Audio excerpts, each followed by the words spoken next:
Good morning, everyone. This is Ryan Peterson, CMO with Conscious Marketer. We're producing this event on the back end, and I'm really excited this morning to be introducing Adrian Ashley and Diane Kennedy, a CPA, and they're going to be talking about tax loopholes for crypto. So we're in for a good talk. But before we get started, I just want to give a preview for today's talks. We have a full day. At 9 a.m., we have Yasmin Drummond coming on talking about women in blockchain. And then at 12 p.m. Pacific time, we have Tim Mai, and he's going to be talking about how to make massive passive income with crypto mining. At 4 p.m., we have Tim Sykes, a millionaire stock trader, entrepreneur, and teacher. He's going to be talking about investing and trading. And then at 7 p.m. Pacific tonight, we have Ben Oberg, the owner and CEO of Millionaire Mafia. And he's going to be talking about crypto trading strategies and telling the story of how he went from an unhappy employee to a real life crypto millionaire. So we're in for a great day, but without further ado, Adrian, take us away. Hey, everybody. Welcome back to day 4 of the Future of Money. I am so excited to be here today. Not only that, I am so excited to bring you Diane Kennedy today, but of course, before we start, I need to share this especially relevant disclaimer right now. The content of this summit is provided for informational purposes only and is not intended to provide any specific tax, accounting, legal, or other investment advice, or provide the basis for any financial or investment decisions. You should always consult with a licensed professional to seek specific answers to your situation, your own licensed professional, because our guest happens to be the world's top CPA. So, okay, now let's get going. Welcome back to the Future of Money, the world's largest online live cryptocurrency summit. I'm Adrian Ashley, and I'm the author of Minting the Future and the co-host and co-producer of this event. For our next producer, next guest, we're talking with Diane Kennedy, who is one of my dear friends. And before I introduce her, though, I do want to remind you that on this page, you will see a button for the cryptocurrency training kit. This is a special offer during the summit that gets you over 40 hours of talks. All of the talks, in case you are not chained to the chair like I am, you will have missed something. So all 40 hours of the talks, plus 25 speaker bonuses, and a program that we're currently producing right now called the Cryptocurrency Mastery Program. And the regular price for that kit is $497, but you can secure it during the summit, during this 10 days, and today's day 4, for just $297. So it's the most comprehensive training package on the market. So take advantage of that special offer now. Now, let me introduce Diane Kennedy. Diane discloses the secrets the rich use to pay less tax. New York Times bestselling author, she translates complex tax law into everyday language. Diane has been awarded the coveted Nevada State Small Business Entrepreneur of the Year award, and her mission is to tell the truth about tax planning so everyone can put more money in their pocket. And today, Diane is going to be talking to us about tax loopholes for crypto. So welcome, Diane.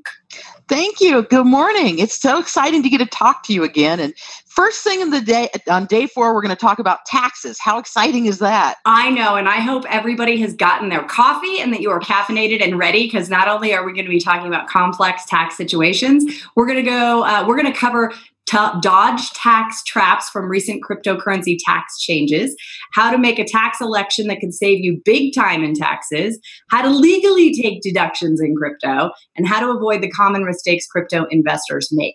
Those things we're going to be talking about today. Because trust me, nobody really understands exactly what's going on. Diane is on the bleeding edge and really is your best resource to keep you, I would say, out of jail. Because I'm #no jail. I really don't want to make any mistakes that land me in jail, especially stupid ones where I could have listened to Diane and just avoided it completely. So I think we need to start #no jail. That's a great thing to go along with. I do it from stage all the time, because that's like my whole thing when I talk about, marketing campaigns that land you in the big house, not that big house, Club Fed. Right. Yeah. So before we start and dive into your topic today, we're asking everyone to share their perspective on the question, how do you think crypto will influence the future of money and the world? Well, I think that what we're doing is creating something that's global and that goes beyond the national borders. I'm huge in the belief that we're seeing the kind of the world is flat, that we're breaking down barriers, and we have an economy that's going to be more global. And so we obviously need to have a digital currency that does that. And that's what cryptocurrency does. Plus, it uses amazing, with the programming that's the blockchain behind it is something that's just never been seen before. And we're just beginning to see all the uses that can happen with that. So I think we're right now, this is kind of like mark your calendar, because 10 years from now, you're going to look back and say, wow, if only I'd done that. Right? Yeah. If only I had planned. Just like early 2017, when I told everybody, I'm like, this is a pyramid Ponzi scheme that you need to get into. It'll cost you $100. You'd spend $300 on an internet marketing training course just to learn what you're about to be handheld to learn in this little Ponzi scheme. And everybody made money who did it. And everybody who didn't is like, wait, what, huh? Yeah. It was. Can I get in now? It was only $600 when Bitcoin was $600 when I told everybody to get in. Right. And it's now, more than 10x. So, yeah. Well, sorry. What can I say? Okay, so let's start with, for those who don't know, which you'd have to be living under a rock not to know who Diane Kennedy is, but I want to make sure that we give everybody a level playing field to understand the advice they're about to get. So talk to us, tell everybody who you are, what you've done, and why they should listen to you. And I say hire you. It just makes life easier. You don't want tax problems. Yeah. Well, my career has been all about taking what the rich know and what they pay a lot of money to their tax advisors to teach them, and then translating it so that everybody can use that information. I'm probably best known for speaking with Robert Kiyosaki, Rich Dad, Poor Dad, and I've spoken to audiences around the world, and probably the biggest groups were like 10,000 people. And believe it or not, talking about taxes, because the idea is that if you can put more money in your pocket, then you've got more money to invest, you've got more money to give back, you've got more money to make a difference in your life and others, the lives of others. It really is, we call it a drag on your system. Tax is a drag. And the thing is, and it is a drag in a lot of ways. Drag. But the reality is that there are things that we can all do that can make huge differences in how much tax we pay. Right now, we've got a major change coming about because of the Trump tax plan. And my latest book, Taxmageddon 2018, talks about that because it's changed. And I think a lot of people don't know that yet. Unfortunately, for those who aren't paying attention, they're going to find out come tax time next spring. But there are things you can do. And that's my whole purpose in life, is to help people understand what are the things you need to do now that are going to make huge differences to come. I agree. And that is the one thing about crypto. And I think, thankfully, crypto people understand that the world changes overnight, 24 hours. Yeah. Taxes change a little less quickly, but they still definitely change. But you need to plan ahead. And that's not really what we do in crypto. I mean, yeah. So it's exasperated. And we're going to talk about that, about the IRS doesn't have real clear rules on everything because they're like using 1990s technology. It's sad to say, but yes. They're running to keep up. And so we're left with, some holes. The advantage is that there are legal ways to exploit those holes. And that's what I call the tax loopholes. We've got holes we can use right now. I love those. Now there is, like you said, there's a lot of confusion with the IRS and taxes. So let's start there. Right. Do people need to be afraid of the IRS breaking down their door? Do they still do that? In some cases, yeah, but the reality is, no, they're not going to do that. The thing is right now, I mean, this is real life with the IRS. If you have somebody who's a non-resident alien who forms an LLC, in other words, somebody who lives in another country, they form an LLC in the U.S., you have to fax in the paperwork to the IRS to get their ID number. They will handwrite on the paper and then fax it back to you. Now, I mean, hello 1990s, right? So that's kind of the technology level that the IRS is at. My favorite, though, is that they turn their computers off on the weekends and holidays. So it's like they aren't quite up to speed on all of this. And so I don't believe that they're going to be knocking down the door. At the same time, this is one of the top areas that they realize there's a lot of underreporting in. There was just a little over 800 people who reported cryptocurrency trades. And that's it? 800? That was last year. Just a Out little of over millions? 800 people. Yeah. And they know there's a whole lot more than that going on. So they know they have to do something. They just aren't quite sure yet what it is. I think they're going to be, we're going to probably see some amnesty programs. We're going to see them being a lot more friendly for people that are coming forward.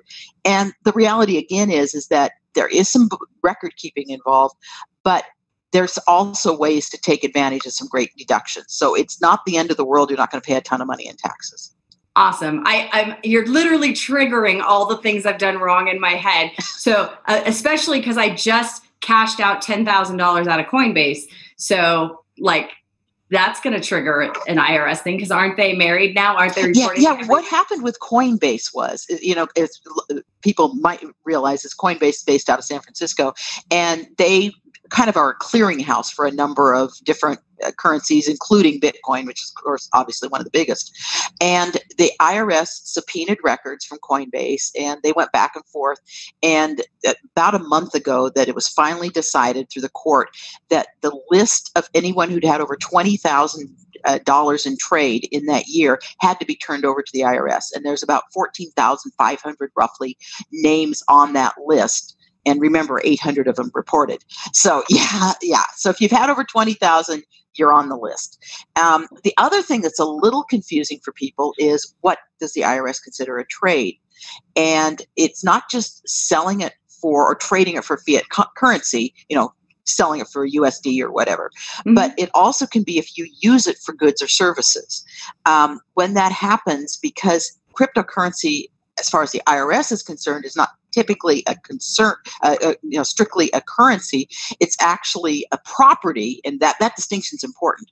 When you, let's say I have a crypto and it's worth $2,000, and I trade it for $2,000 worth of goods, that actually is something I have to report.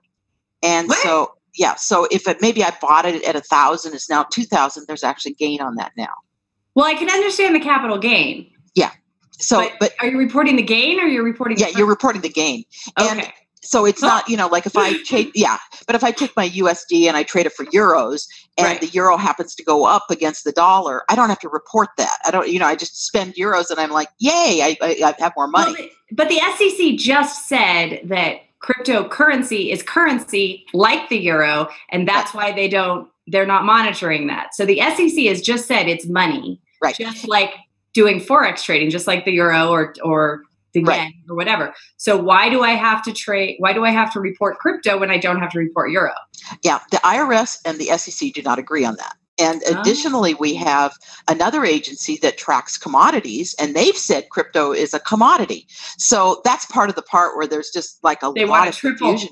Triple tax us is what they want to do. Well, or just confusion. I think my opinion is we're seeing these agencies that are all saying, okay, I'm going to weigh in on this, but the IRS is the one that, well, of course, obviously, if you're doing an ICO, you've got to pay attention to the SEC. But otherwise, I watch the IRS because I'm concerned about the taxes and the penalties. For underreporting, the penalties can be up to $250,000 and criminal. They have put a criminal statute in there, but it has to be willfully underreporting or not reporting. Okay. So I think it's a little bit of, okay, everybody, you're going to be on notice over the next couple of years, and then we're going to roll out these penalties. But I believe what they're doing is they're looking for a couple of big names to take down and then scare everybody. And so then they start getting compliance. And I think then also they're going to be looking at Coinbase and seeing what they can do there. But are they going to knock down your door, which was the initial question? No, because they can't. At this point, they don't know what they need to figure out. There's too much information, and they don't have great technology. They don't. And that's what I think is so funny is, you've got these SEC people and you've got these IRS people. You have all these people who really not only don't understand the technology, but don't even understand the potential of the technology and what their enforcement is going to do to curb innovation in the area. Right. It's like, stop it. Just give us a little bubble where we can, like the internet was a bubble. And they didn't do this to the internet people back in the heyday. They kind of let them run free for a little while. Okay, so when you trade a coin, how do you know what the basis is? I mean, we're talking about trades and doing all these things. Yeah. Is there a way to keep track, or is this just the documenting nightmare that we all think it is? At this moment, it is kind of a documenting nightmare. I do believe we're going to quickly see some programs that are coming in to track that kind of thing easily, because there's like a hole in the market, as far as I know. Maybe something's come out today that I don't know about, but at this moment, we don't have great ways. So basically, when you buy a coin, for fiat currency, or you mine the coin, the value is established at that point. Like, for example, if you mine it, whatever the fair market value is on that day that it's, put in service, then that's the basis. And so you need to track how much it was, what's the fair market value on that day, and then what date it was. And if you don't have the fair market value in the case of mining, you can always go back. There are sites that track this daily, so you can see what it is. And then when you buy it, you also need to do the same thing. What did you pay for it, and on what day it was? The day is important because it is a capital gains, which is taxed less than a regular ordinary tax, which is great. If you hold it for over a year. If you hold it for over a year, long-term, I'm pissed that we didn't get 10% long-term capital gains. Yeah. It's up to a maximum of 20%. Yeah. And it's if you've held it for over a year. If you're trading them quickly, then it's just taxed like at an ordinary tax rate. Okay, this is the complicated question. Everybody, take a sip of coffee because you're going to have to follow along with this one. Okay, when I sell. So say I am the kind of crypto buyer that I like to I just buy $20 a day or $50 a day, right? One day it was 10,000, one day it was 7,000. Now I'm going to go sell it and it's at 7,000, right? Can I pick the value of say I'm going to sell this $10,000 one instead of first in, first out? Because then I can take a loss and maybe I need some losses. So I'm going to sell all my top ones now at 7, and all those ones that I had, I'm going to call those my capital gains losses and then write those off. And then that's good. Can I do that? Can I pick and choose the basis that I want to sell? Because each individual token is actually hashtagged and mined, and like, can I do that? Or does it have to be first in, first out? Are they particular? Can I make that argument? Yeah, and that's a great question, and one that I get a lot. I know. And the answer is the IRS hasn't told us. So, the absolute safest way is to go with first in, first out, which means your oldest is what you sell first. Okay. You can also do first in, first out per wallet. So, because I know some people on this call like to keep their coins in different wallets. And and so if you've got one, so then you can separate it out that way. The last in, first out, which would be possibly the thing that is the most expensive, you might have an argument for that, but you might need to be prepared to make that argument. And then as far as specific identification, it seems like that's not going to be available. And the reason is because it's not treated as a security. That the law that we have with that a specific, I can't even say the word, identity is that that it has to be a security. So probably not that. I would go with FIFO per wallet. Okay. If that's the strategy. Yeah. And then that way you can actually separate it out. So if you're buying a $10,000 day, put it in the $10,000 wallet. Right.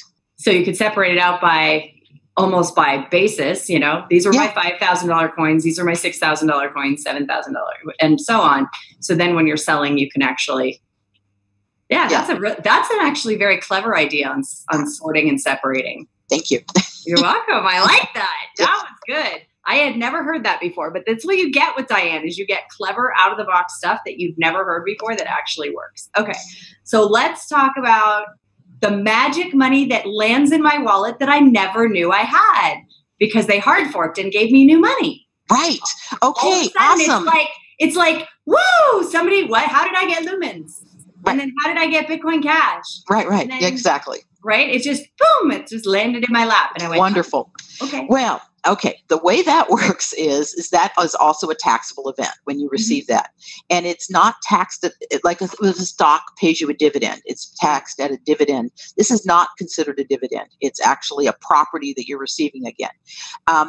It's a gift. They can give everybody $12,000 a year in a gift. So it was worth less than $12,000. It's free, right? Yeah, that would be great. Actually, I'm 14 now, but yeah, I don't think that's going to work either. So it's taxed at ordinary rate. However, what it's taxed at is whatever the fair market value is when you receive it. So we have Bitcoin who gave us Bitcoin Cash, and it really didn't have a trading value for about 3 days. So it was nothing. So nothing. Except the basis is nothing. So then the basis is nothing. If you're holding it for long term, you don't have to pay tax now. If you say, well, I'm going to take the position that I'm going to wait for that 3 days, and it was then, I don't remember the number. I'll say $700. I think that's kind of stuck in my head. Let's say that we'll say the basis is $700 because I know in a year I'm going to sell it and I want to have some basis and I want to pick up capital gains on that. Yeah. But the part of that is that you have to pay tax at an ordinary tax rate, which is up to it could be your tax bracket, which could be higher than the capital gains rate, which the highest that could be is 20%. So you're usually better delaying tax. So take the zero basis, you're delaying tax, and then when you pay it, it's at a lower tax rate than your ordinary tax rate would be. But if for some reason you wanted to have some basis of something, I think you could make the argument, well, I waited 3 days until I knew at least what it was going to be worth. Got it. Yeah. Okay, that's a good argument.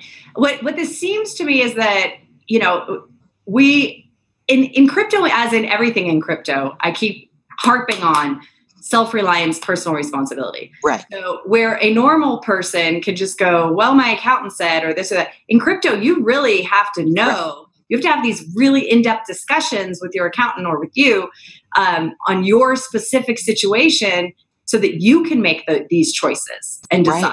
Right? Because because there's just too many options. And so we really have to know. Yeah. And if you contrast that with, let's say you're trading stocks, and even if you're doing it yourself, through E-Trade or Charles Schwab or one of those, they still track the basis for you. They do a lot of work for you.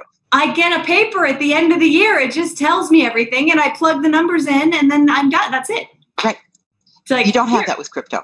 And that's part of the beauty of it, because it really is I'm big on individual sovereignty, and this is the beginning of that. And that's personally why I love the digital currency, because it's the beginning of the individual sovereignty. Fantastic. But it's also, with that comes responsibility. And that's what part of that, the record keeping is all about. Yes. The other thing that people don't realize sometimes is you trade your stock for another, or not stock, sorry, cryptocurrency for another crypto. Yeah. And so I take my Ether and turn it into an alt. Right. And an ICO. So yeah. Unfortunately, that's taxable. So you can't do, and that actually, though, is only taxable starting January 1st, 2018, because prior to that, because crypto had been considered a property, we used to do we could do property exchanges, like when you have real estate, you can exchange for another property. That's right. But that was part of the Trump tax plan, is that it was changed so that that particular code section only works for real property. In other words, real estate. So even though, they're calling it a property. Sneaky. Yeah, that was funny, because a lot of people are like, okay, so what? Who cares? It's like the crypto people care. The crypto people care. Yeah. Yeah. And I think that was a case of, we need to work something in to try to balance the budget a little. And they're not complaining because nobody realizes the importance of this. And that's how they got it through. So they figure it's not going to affect them at midterms. Right. Yeah. Exactly. Let me give another little tip, though. We went through the part where you trade your crypto for a goods or service. Yes. If you use it for business purposes, you've got the write-off. Right. So on one hand, you would pay capital gains, which is a maximum of 20%, but you get a write-off on the other hand of 35%, a maximum of 35% for business purposes. So my recommendation, if you're using your crypto for goods or services, make sure it's for business. Because then you're getting a little bit of an arbitrage on the tax rates. I was just going to say, because I just got paid, I just cashed out the 10 grand, but that was prepaying me for all of the expenses for the Blockchain World Awards. So it's not even income. It's just, here's your petty cash. Right. So is my petty cash taxable? Well, when you use it, document. Yeah. No, I mean, basically when you use it for those expenses. Yeah, then that's the write-off that you get. So absolutely perfect plan. Perfect. Now, if you cash it out in order to, pay your mortgage or whatever, then no, that's a personal expense. But of course, we want a home office, so you're writing off your basement anyway, so it's fine. Wait till you see how much of my house is actually business. Perfect. Like the only part of my house that is not business is, and technically, well, here's a question. Technically, no matter how many offices I have, I still work from bed. So the guest side of my bed, where the hot man will be, is the only part of my room that is not business. It's currently unoccupied. We're not actually allowed to subdivide your bed. I'm sorry. My couch, remember that one part of my couch was like, that's where I sat the whole time. So I get to write out the whole couch because that's where I have client meetings there. Oh, he found the rest of my awards. I'm staring through the thing and I'm like, look, they're all right there. So excited. So stay tuned later. You'll see all of the awards in the Adrienne Ashley backdrop. That's so funny. Okay. So I know people are making mistakes. You and I both know. If 800 people claimed it, and we know there's 14,000 plus people on the list from Coinbase, and we know there are millions of people who hold crypto in the United States. Right. Clearly, we're making mistakes. So what happens when we make a mistake? How do we unmake it? Or how do we correct it? How do we make coupa? Yeah. And basically that's what it is. It's always better to come forward than it is to wait for the IRS to show up at your door with this. Okay. So figure out, is it reportable? How much is it? And I would recommend amending and just coming clean on this as soon as possible. The fact is if you were in Coinbase and didn't file on this, then they're eventually going to find you. That'll be, and so, come forward and get it done. At this moment, there's no amnesty program, but I suspect there'll be one very quickly. And the amnesty, what they do is they waive all the extraordinary penalties. I would still file anyway because you're coming forward that you didn't, whatever, you got bad advice, you didn't understand, whatever, some expense, I'm sorry, here it is. I don't get those excuses, unfortunately. They look at me and they go, mm-hmm. I didn't understand. That has never not once flown. Right. Ever. So, awesome. So what are your secret? Because it's not, do you have any? Of course you do. You have an entire Tax-mageddon book on it. Right. So yes, you do have tax loopholes and for crypto investors. So what are some of the things that we should be looking at that we can do to lower our tax rate and give us more spendable cash? Well, the business part of it is, businesses have never been more important. As we've seen the Trump tax plan come in, it really has hurt employees, people who are just employees and not, don't have investments in business, don't have investments in real estate. They don't, all they do is the W-2. So have some kind of a business. But specifically for crypto, here's a little one, and I'm going to have to pick this up, pick up my little notes here to read this. Okay. But if you can qualify for trader tax, as a trader tax person, TTS is what it calls about. Like a day trader? Yes. Okay, let me tell you the rules. Okay. You have to do three to four trades per day.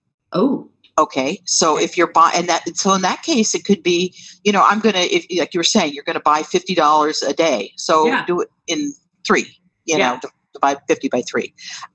You need to do these executions on at least 75% of trading days. So it's not like every single day. And the trading day is Monday through Friday, even though, crypto is anything. But the old rules. You typically are holding things for short periods of time. Okay. And then you need to show that you're spending 4 hours per day on those days that you're trading. And that includes, by the way, research and administration. That includes getting an awesome software program that helps you do all of that. And I was going to say, and surfing Facebook groups on crypto. Yeah, doing all of that stuff. Next. And then you also need to show that you've made, that you've got that you're trying to make a living with this, that their standard is $15,000 a year. So as far as that's how much you make. That's but if you don't in the first few years, like you bought it, too high or whatever, they allow you to make some mistakes. Now, the cool thing about doing this election, the reason that you want to do that is if you do happen to have losses, they are not capital losses. Otherwise, they're capital losses and you're limited to $3,000 a year. Oh. They become ordinary losses and it's 100% deductible against other income. Nice. Yeah, awesome. That's huge. Yeah. Additionally, you're able to take deductions as if it was a business.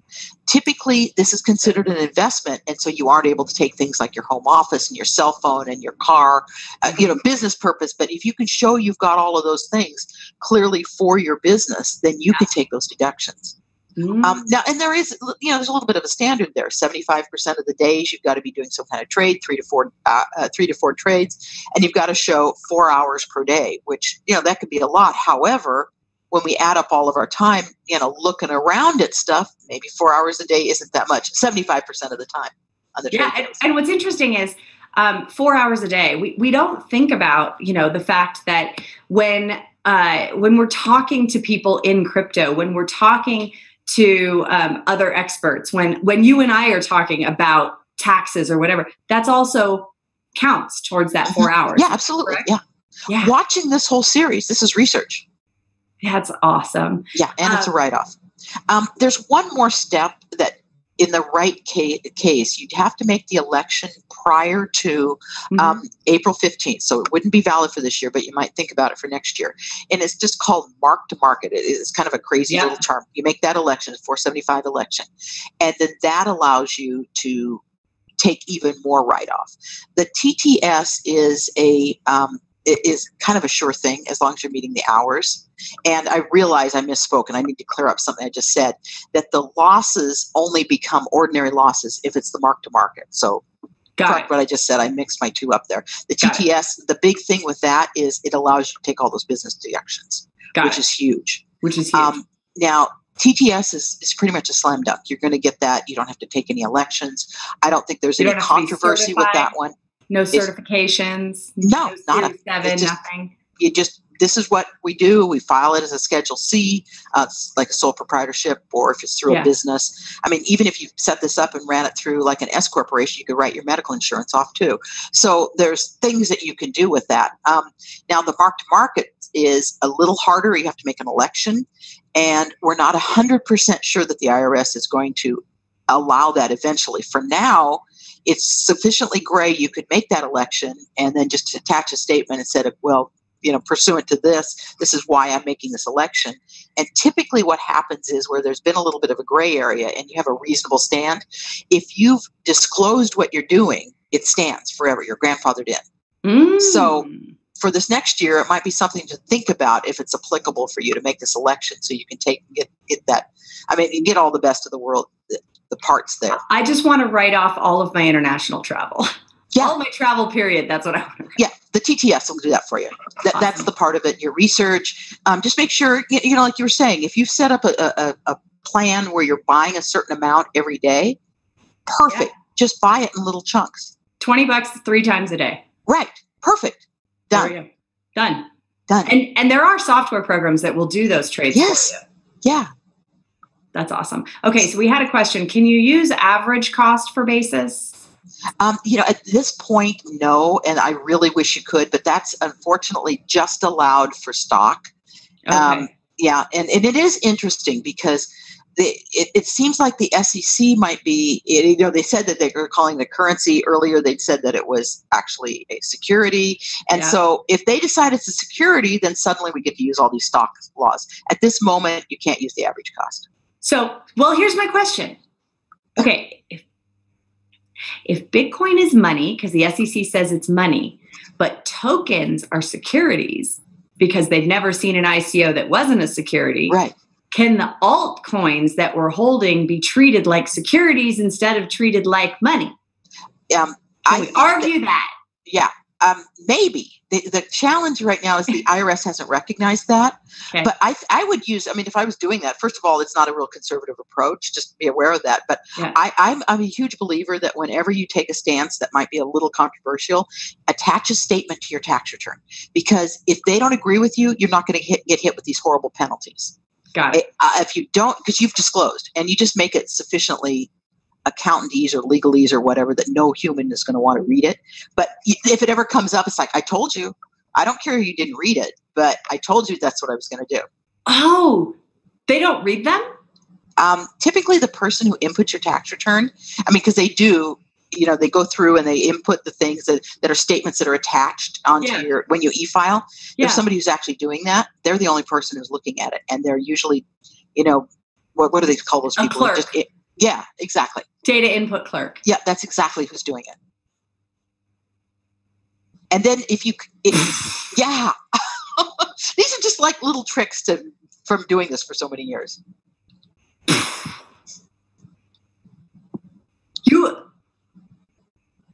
Okay. If you disclose, so a statement is just some papers attached to your tax return that says, "Dear IRS, here's how I did my taxes this year." Right. And this is why. I mean, for me, I would say pursuant to the SEC's ruling, that we've taken the position that this is security and that so therefore we are doing this. Yeah. The treasury, like if you're trying to do the mark-to-market election, that's 475. I'm using the section 475 to make the mark-to-market election, relying on the SEC's ruling that and it just make us write a story. And they're not going to read it. They're just going to scan it. Are they going to scan it or are they just going to file it? Well, does it even get scanned?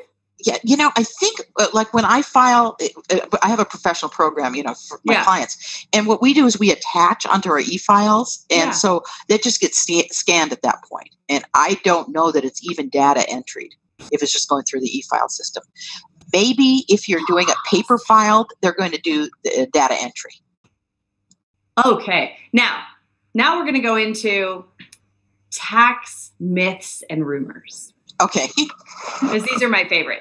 And I have some anecdotal evidence that this is true, however.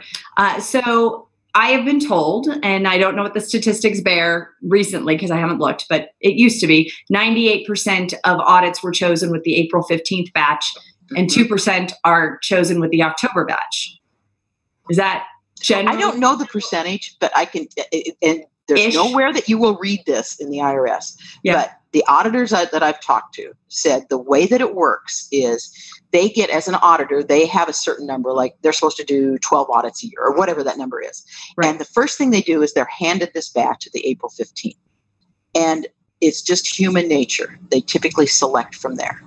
Got it. And then they come, okay, here's the rest of the people. So when we say the October 15th, it doesn't mean you actually file on October 15th. You just file an extension.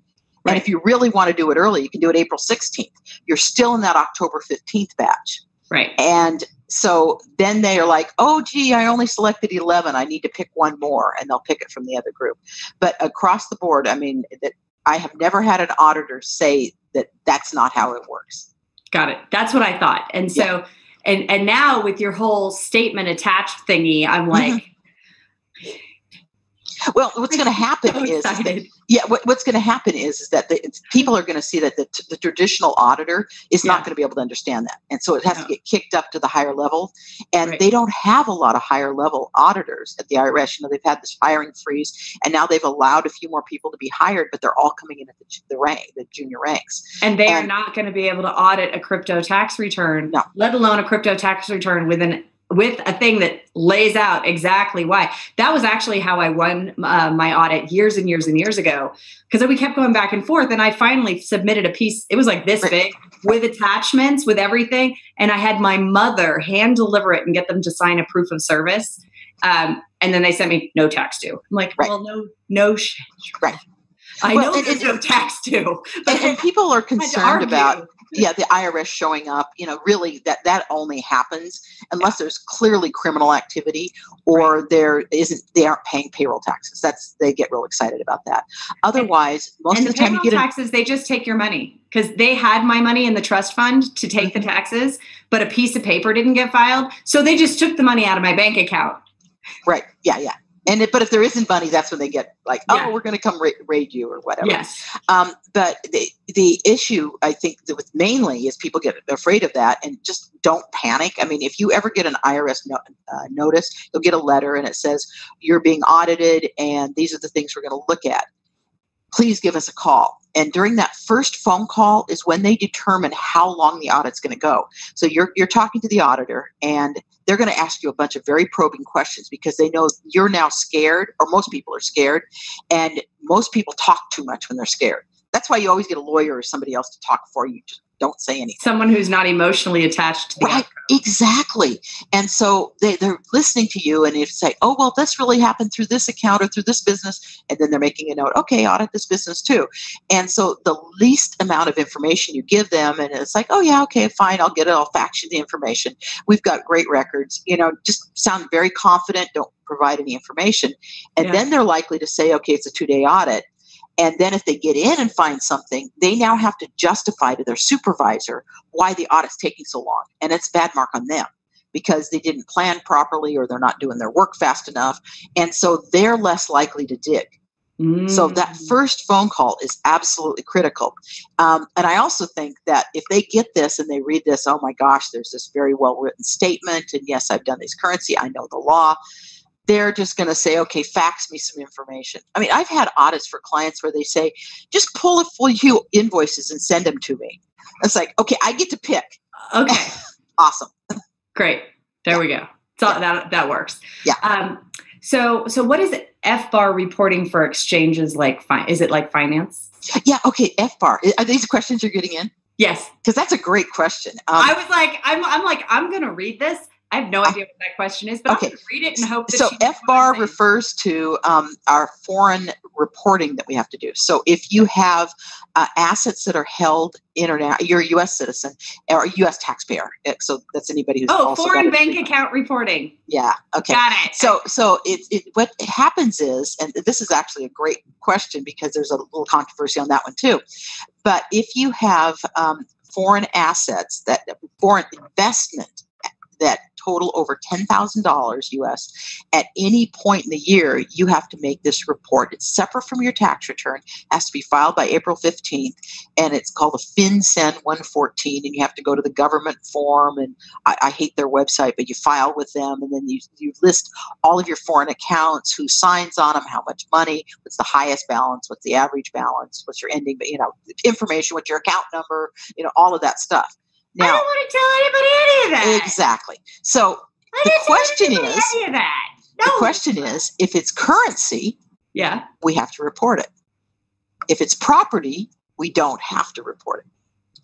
So this is another big controversy. Do we have to report crypto if it's held foreign? There are people, if you're part of an investment group that does it and it's international, most likely, because now we're dealing with some kind of a tradable stock. But if you've just got an online wallet, right?